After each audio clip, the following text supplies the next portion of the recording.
सब देखने वालों सुनने वालों को अस्सलाम वालेकुम। आप जानते हैं कि जो अंडरवर्ल्ड का एक बड़ा नाम था तीफ़ी भट्ट, उसको आज एक पुलिस के साथ मुकाबला हुआ है रहीम यार खां में।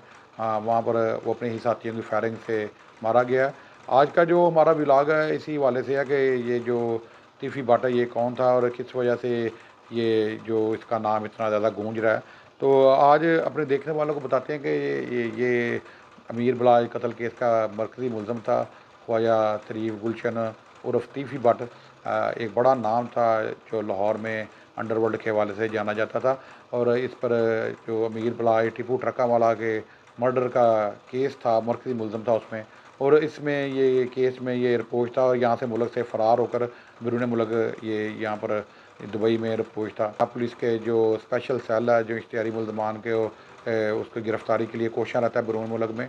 इंटरपोल की मदद से जो इसके स्पेशल सेल ने पंजाब पुलिस के स्पेशल सेल ने दुबई से इसे गुज़िश्ता दिनों गिरफ़्तार किया था और इसे गुज़िश्ता रात ही पाकिस्तान लाया गया। और पाकिस्तान कराची एयरपोर्ट से जब इसे सीसीडी की जो पुलिस है वो लेकर पंजाब की तरफ लाहौर लेकर आ रही थी, तो रास्ते में बताया जा रहा है कि इसे कोट सब्ज़ल का इलाका है रहीम यार खां, वहाँ पर इसके साथियों ने छुड़ाने के लिए पुलिस वैन पर हमला किया और उसे छुड़ा कर भी ले गए। जो सीसीडी की प्रेस रिलीज़ है उसमें बताया गया कि इसको छुड़ा कर ले गए थे। वो बाद में दोबारा जो इनके साथियों के साथ पुलिस की मुठभेड़ हुई, तो जिसमें ये जो है वो अपनी साथियों की फायरिंग से हलाक हो गया। और इस हवाले से ये एक बड़ी ख़बर थी जो आज सारा दिन पाकिस्तान में मीडिया पर ये छाई रही है।